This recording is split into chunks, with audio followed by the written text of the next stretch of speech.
Bendera merah putih, bendera bangsaku. Seorang majikan yang bernama orang kaya Wirasura.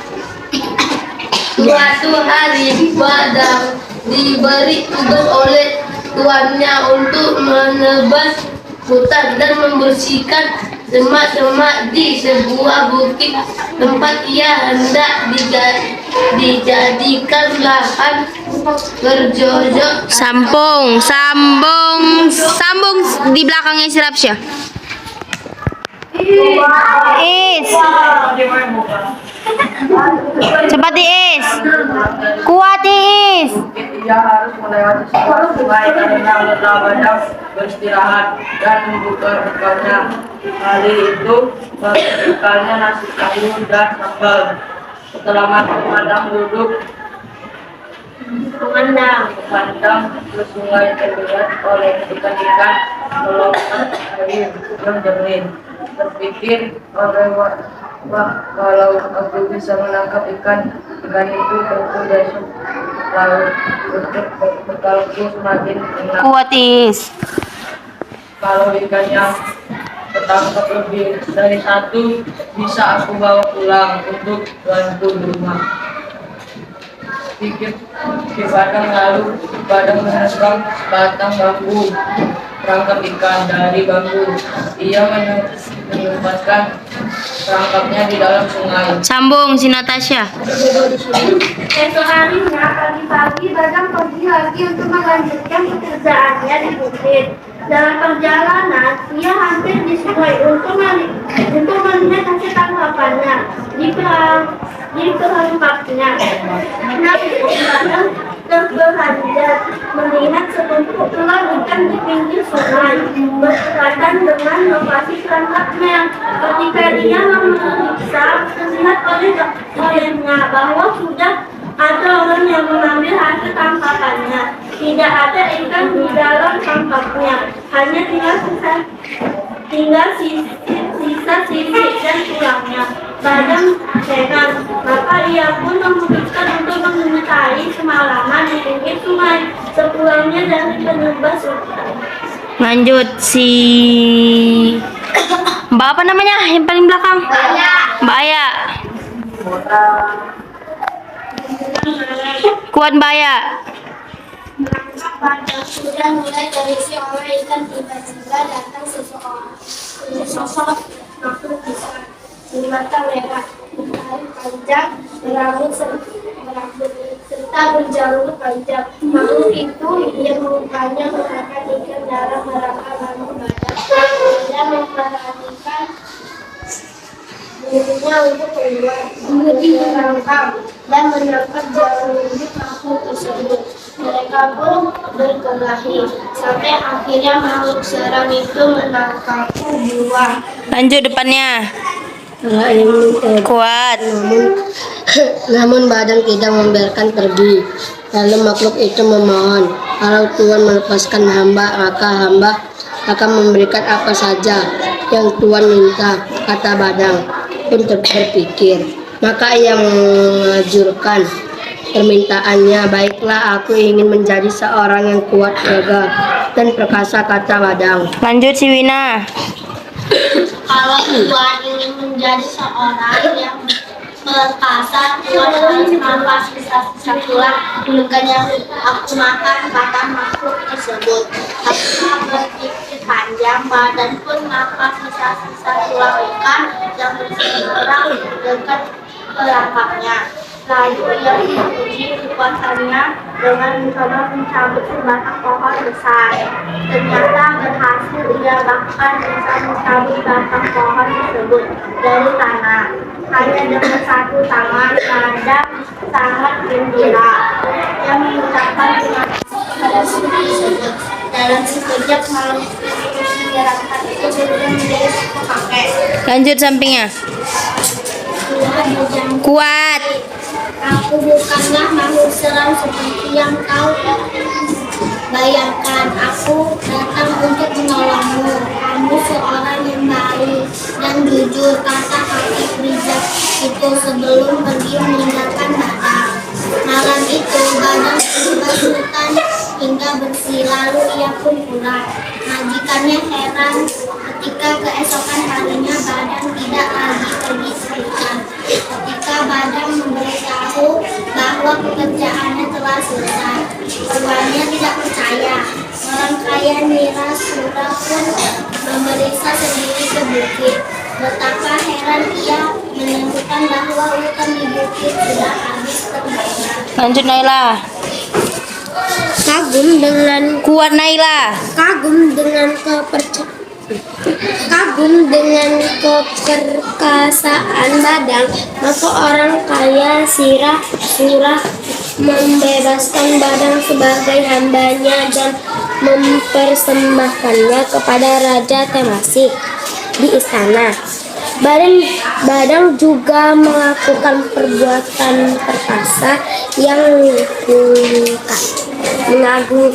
mengagumkan. Iya, kuat lagi. Ketika ia hendak mengambil Kuat Naila, makin lama makin pelan. oleh permaisuri, Lanjut Aldo. Pelan kali suara si Naila ini. ia diminta oleh permaisuri raja di atas sebuah pohon dahan yang dipijatnya. Patah bareng jatuh menimpa sebuah batu. Batu terbelah dua, namun bareng tidak cedera. Permaisuri melaporkan kejadian tersebut pada Sang Baginda. Sang Baginda kagum dan heran. Kekuatan Badang tersebar luas di segala penjuru Temasik dan sampai juga ke benua Keling. Mendengar kabar tersebut, Maharaja Keling datang ke Temasik membawa pahlawan kuat dari negaranya yang bergelar pahlawan gagah perkasa. Ia menawarkan pahlawannya untuk beradu kuat dengan Badang. Raja Temasik setuju. Maka pertandingan Lanjut si Rapsya. adu kekuatan diadakan di depan para petinggi kerajaan dan di hadapan semua rakyat. Sebuah batu besar diletakkan di hadapan masing-masing raja. Sang pahlawan gagah perkasa dengan segenap kekuatannya mengangkat batu besar di hadapan rajanya. Ia bisa mengangkatnya setinggi lutut, kemudian membawanya ke hadapan Maharaja Keling. Riuh rendah tepuk para pendukungnya. Lalu tiba giliran Badang. Tubuhnya kecil tidak meyakinkan, tetapi ternyata Badang dapat mengangkat batu di hadapan Raja Temasik. Dengan mudahnya kemudian melemparkan batu tersebut ke Teluk Belanga. Semua yang hadir terpesona dan kagum. Tepuk tangan membahana memuji keperkasaan Badang. Demikianlah kemasyhuran Badang sebagai seorang yang gagah perkasa di zaman dahulu. Seorang budak bertubuh kecil namun tidak serakah dalam mengajukan permintaan. Kehebatannya juga tidak disalahgunakan, selalu dimanfaatkan untuk membantu majikannya. Itulah sebabnya kemasyhuran menjadi buah mulut yang dituturkan orang dari zaman ke zaman. Belentas banyak dimanfaatkan sebagai tanaman pagar. Banyak rumah menggunakan belentas sebagai pagar hidup. Oke, udah stop. Lanjut si Tama. Keong sawah. Keong sawah itu baca. Keong sawah adalah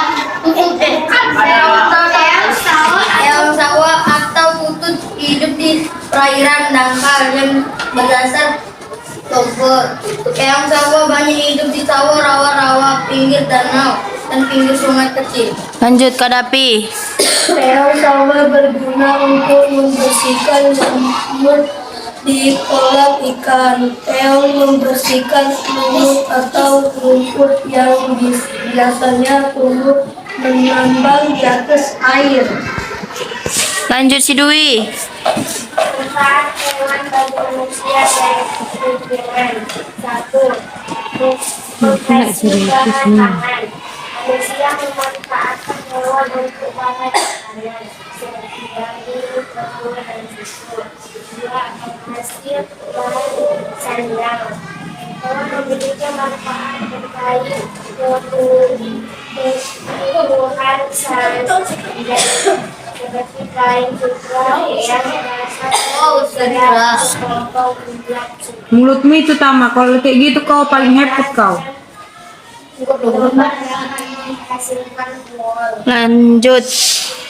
Di belakangnya. Kecap. Mana 3? Kulit hewan.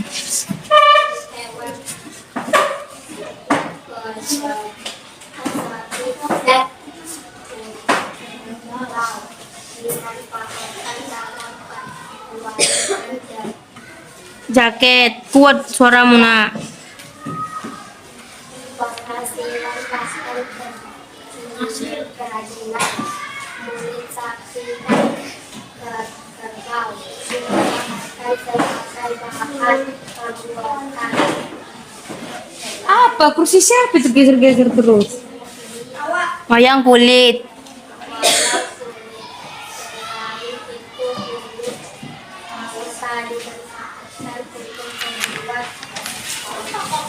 Lanjut, si Naipa.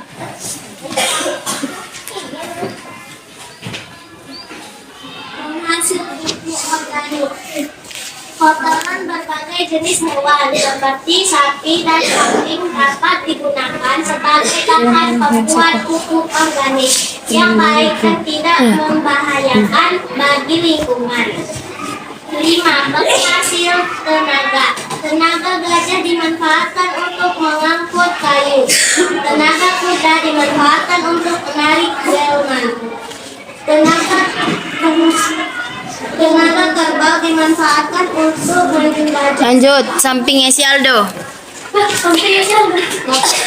Nopal. Tumbuhan bagi manusia dan lingkungan. 1. Bahan makanan bagian tumbuhan yang dapat digunakan untuk bahan makanan adalah batang, daun, bunga, buah, dan biji. 2. Bahan sandang, serat kapas dapat dimanfaatkan untuk membuat kain katun. 3. Bahan bangunan, kayu dari pohon jati, pohon kelapa,